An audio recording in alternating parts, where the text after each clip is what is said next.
ask all of you, how many of you take public transport? Almost everybody. How many of you feel that it's very crowded? Almost everybody.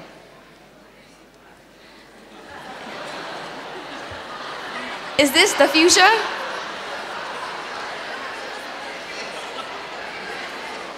So how many of you have seen this picture online?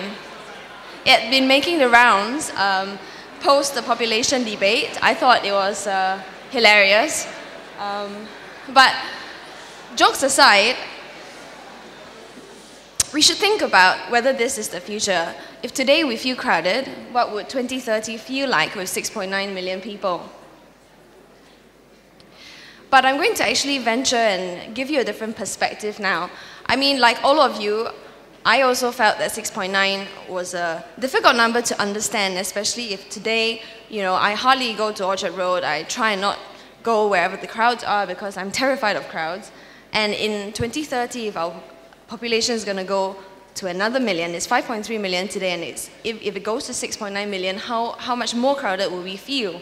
But I want to just pause and also tell you about this land use paper that came with the white paper. I didn't actually put the cover in the slides, but together with the white paper, the government had actually launched a land use paper. And in this land use paper, they charted how Singapore was going to get to 6.9 million, but still actually maintain the quality of life and the sense of space for everybody.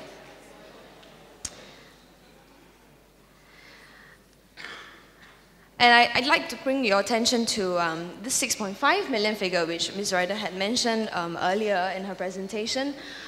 In the last URA master plan, they had actually already said that they were planning for a population. They weren't planning, but they were preparing Singapore for a possible population of 6.5.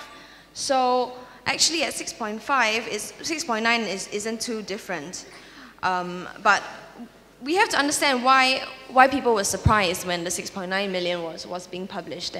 And I think, you know, there was a lot of discussion that in the last few years, the government has, you know, taken its foot off the pedal, and it's actually not built enough, whether it's HDB flats, whether it's MRTs and buses. And this land use paper actually put in place a plan for Singapore to overbuild instead of underbuild, and that has been something that is really important. The congestion that we see today is a result of underbuilding in the last few years. So we need to actually make a plan, because if we don't plan, you get what we see today, you get what the overcrowding that you feel today is all due to a lack of planning. So what are some of the solutions? There are some towns like Tengah and Bidadari that will be developed in the next few years by MND, the Ministry of National Development. And there are also going to be islands that will be developed in the future. Tekong, some of you will be going to NS very soon. You will be very well acquainted with the island of Tekong. They are trying to consolidate that, and in the future maybe possibly build more homes on that.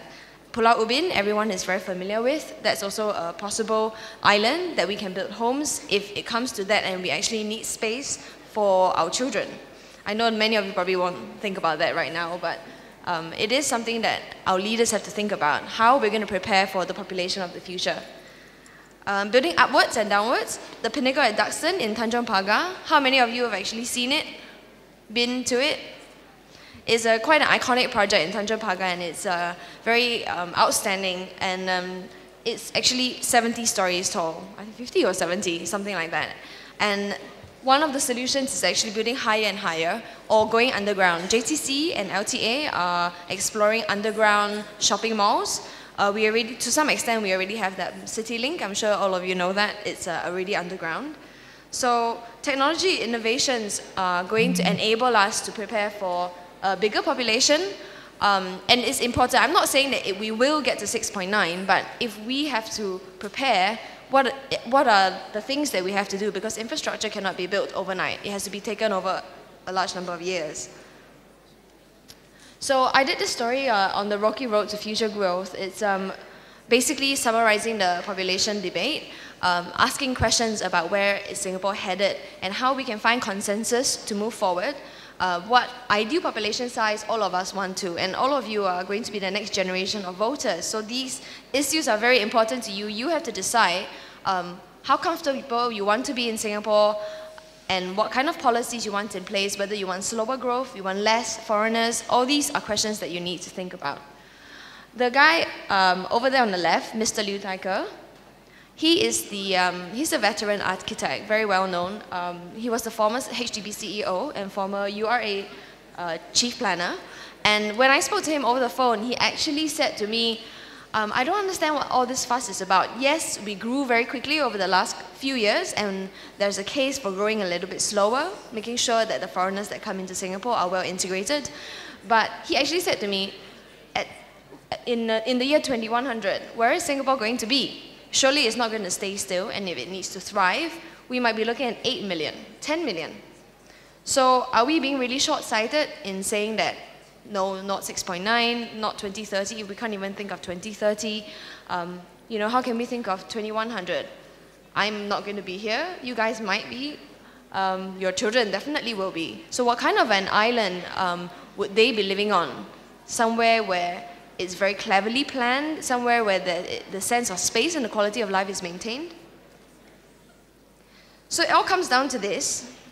I did this story, Space for More, and it basically, I interviewed 5 different people, an author, an economist, a nominated member of parliament, a former Nature Society president, and an architect. And I asked them about their sense of space and their quality of life over the years. How did they feel that Singapore has evolved? That in Singapore in 1965, there was 1.9 million people. Today, there's 5.3 million people. And in that space of time, almost 5 decades, all 5 people that I interviewed actually said life has improved for them.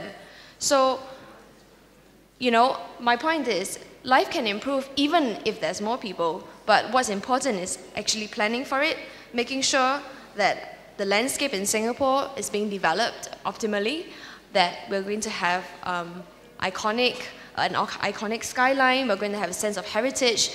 What needs to be preserved is preserved, what needs to be developed is developed, but all that needs debate, and all of you need to be involved in this conversation about what you want Singapore to look like in the future. And all that comes down to planning. So with that, I end my presentation. I hope you ask us some interesting questions. Thank you very much.